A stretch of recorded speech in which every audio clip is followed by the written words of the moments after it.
대전시에서 어떤 형제님이 임종 직전에 있었습니다.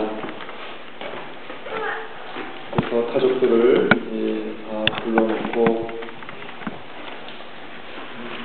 그 부인은 죽어가는 남편의 손을 꼭 쥐고 있었습니다. 의사 선생님은 청진기를 그 환자의 가슴에 대고서는 이제 운명한 것을 알고서 가족들에게 이미 돌아가셨습니다 하고 사망을 선고했습니다. 그런데 남편이 아내의 손을 긁기 시작했어요. 죽었다고 하는 남편이 아내가 손을 꼭 잡고 있었는데 아내의 손바닥을 깔짝깔짝 긁었습니다. 그래서 아내는 의사 선생님에게 정말 죽은 것인지 돌아가서 확인해달라고. 그런데 다시 한번 이렇게 총진기를 대고서 숨이 멎었으니까 죽었다고 얘기했어요. 그런데도 남편은 계속 아내의 손을 이렇게 깔짝깔짝 긁었습니다.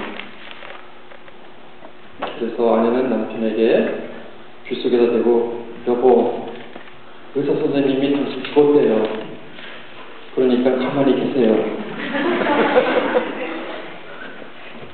그래서 남편은 이렇게 성당에 모셔다가 장례 미사를 치렀습니다.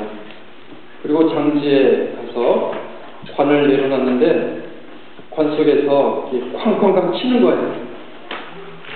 그래서 장례를 담당하던 사람이 관 뚜껑을 여니까 죽었다는 사람이 벌떡 이제 일어나 앉아가지고 뭐 그러는 거냐고, 나는 살아있다고 말을 했습니다. 그러자 장례를 맡았던 사람이 모두 깜짝 놀랐죠. 어안이 벙벙해서 다들 놀랐는데 장례를 담당하던 사람이 여보게, 의사 선생님이 이미 자네는 죽었다고 하네. 그리고 사제도 자네를 위해서 장례 미사까지 치렀네. 그들은 전문가인데 전문가들이 잘못할 리가 있는가? 그러니 얼른 들어볼게. 웃어 관 속에 다시 넣고 못을 받고 땅에 묻었다는 이야기가 있습니다. 이 이야기는 이제 소위 말하는 전문가들의 말을 맹목적으로 따르는 사람들의 어떤 우둔함을 지적하는 이야기라고 할 수가 있습니다.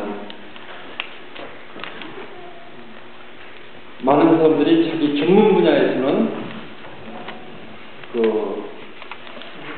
다른 사람에게 뒤지지 않도록 노력을 하고 자기 전문 분야만큼은 틀림없이 일을 해내고 다들 그렇게 또 믿고 있습니다. 고기 자기의 전문가들은 어부겠지요? 오늘 복음에서도 보면은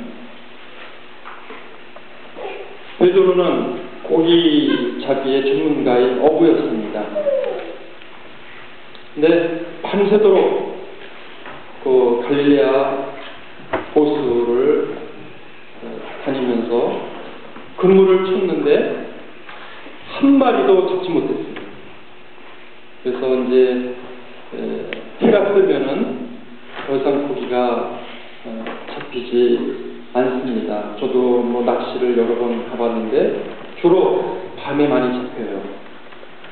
그래서 이제 날 샜다, 이제 더 이상 고기는 안 잡힌다 하고 이 판단을 해서 이제 무트로 나와서 그물을 다 깨끗이 씻었습니다.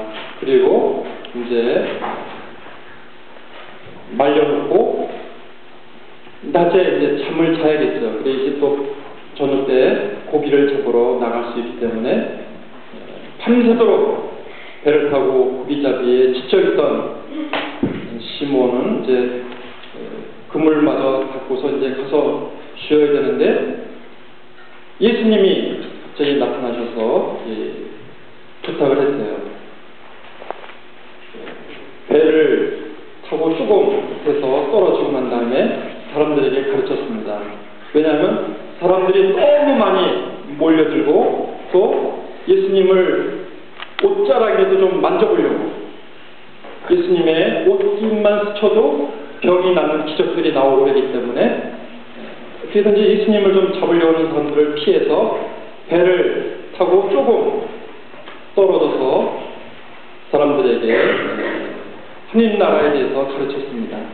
근데 가르침을 마치고 난 다음에 피곤에 쩔어있던 시몬 베드로에게 예수님은 저 깊은 데에 가서 그물을 한번 더 쳐봐라, 그물을 한번 던져라 하고 이야기했습니다.